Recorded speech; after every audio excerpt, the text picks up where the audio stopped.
Welcome students. आज के हमारे इस लेक्चर में हम हमारे इस चैप्टर की एक्सरसाइज 7.3 का क्वेश्चन नंबर 4 सॉल्व करेंगे।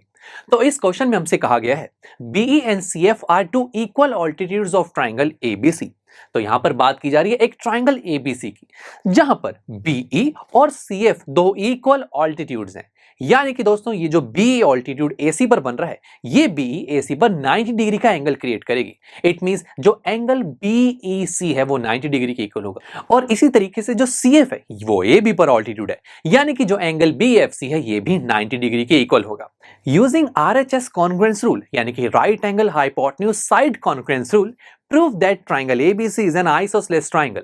तो यहां पर मुझे ट्राइंगल एबीसी को आइसोसेलेस शो करना है। और दोस्तों एक ट्राइंगल आइसोसेलेस तभी माना जाता है जब उस ट्राइंगल की कोई दो साइड्स आपस में इक्वल होती हैं।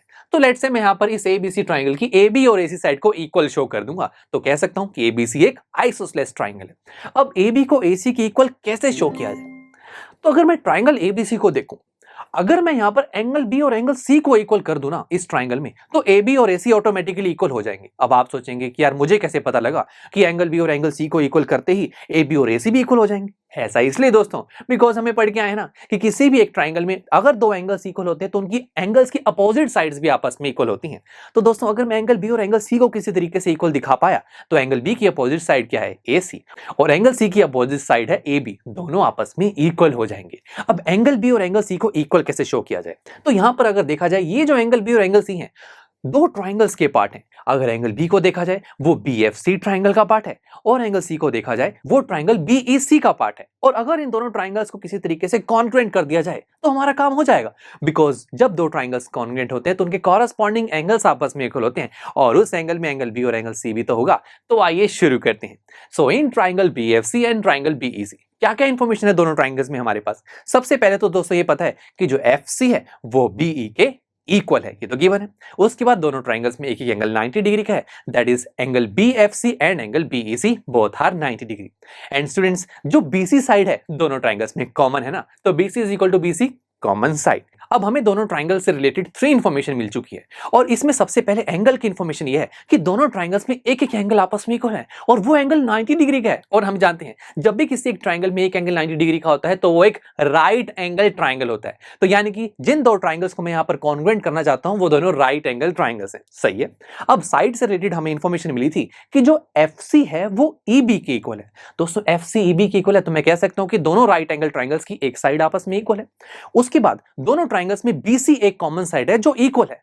बीसी साइड, दोनों राइट एंगल ट्राइंगल्स में बीसी साइड इक्वल है। और जरा देखिए दोस्तों ध्यान से, ये बीसी साइड दोनों राइट एंगल ट्राइंगल्स में 90 डिग्री के सामने वाली साइड है, और हम जानते हैं कि एक राइट एंगल ट्राइंगल में 90 डिग्री के सामने वाली साइड हाइपोटेन्यूज होती है।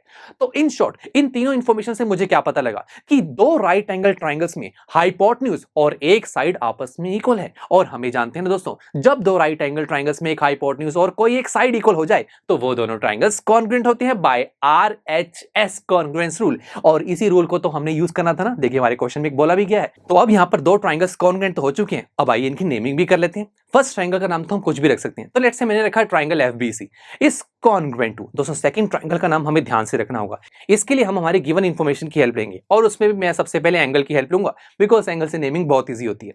So angle BFC is equal to angle BEC, यानी कि एंगल एफ एंगल ई के इक्वल है। तो फर्स्ट ट्राइंगल में एफ कहां पर है? देखिए फर्स्ट पोजीशन पर। तो इसी तरीके से जो ई है सेकंड ट्राइंगल में फर्स्ट पोजीशन पर आएगा। अब साइड से रिलेटेड एक इंफॉर्मेशन हमारे पास है कि एफसी जो है वो ईबी के इक्वल है, और अभी अभी हमने देखा ना दोस्तों कि जो एफ है वो ई के इक्वल है। अगर एफ ई के इक्वल है तो सी बी के इक्वल होगा। तो फर्स्ट ट्राइंगल में जो सी है वो लास्ट में, तो सेकंड ट्राइंगल में जो बी है वो भी लास्ट में आएगा। तो बस स्टूडेंट्स सेकंड ट्राइंगल में हमने ई और बी को तो फिक्स कर दिया, क्या रह गया? सी। और पोजीशन कौन सी वेकेंट है? मिडल वाली, तो सी को मिड में प्लेस कर देंगे। तो नेमिंग क्या हुई? Triangle FBC is congruent to triangle ECB by RHS congruency rule. दोस्तों दो ट्राइंगल्स को कॉन्ग्रुएंट तो मैंने कर दिया, बट इन दो ट्राइंगल्स को मैं कॉन्ग्रुएंट क्यों कर रहा था दोस्तों? बिकॉज मैं ये चाहता था कि दोनों ट्राइंगल्स में जो एंगल बी और एंगल सी आ रहा है वो आपस में इक्वल हो जाए, और वो होंगे दोस्तों, बिकॉज जब दो ट्राइंगल्स कॉन्ग्रुएंट होते हैं तो उनके कॉरस्पॉन्डिंग एंगल्स आपस में इक्वल होते हैं, और उन एंगल्स को हम नेमिंग की हेल्प से देखेंगे। देखिए कैसे, जो एंगल एफ है वो एंगल ई के इक्वल होगा, जो एंगल बी है वो एंगल सी के इक्वल होगा, और यही तो मुझे चाहिए। तो फर्स्ट ट्राइंगल में एंगल बी क्या है? एफ बी सी, और सेकंड ट्राइंगल में एंगल सी क्या है? ई सी बी दोनों आपस में इक्वल होंगे। अब एफ बी सी को मैं ए बी सी भी तो लिख सकता हूं ना, बात तो एक ही है। इसी तरीके से ई सी बी को मैं ए सी बी भी लिख सकता हूं।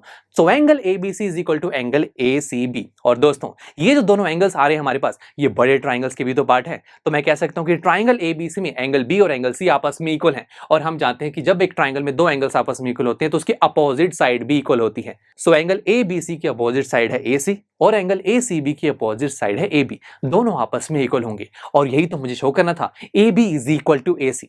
तो मैं यहां पर कह सकता हूं ना कि इस ए बी सी ट्राइंगल में दो साइड्स आपस में इक्वल हैं, तो ये एक आइसोसेलेस ट्राइंगल है और यही हमें बताना था। चलिए दोस्तों, मिलते हैं आपसे नेक्स्ट लेक्चर में, जहां पर हम हमारे इस चैप्टर की एक्सरसाइज 7.3 का क्वेश्चन नंबर 5 सॉल्व करेंगे। So see you there.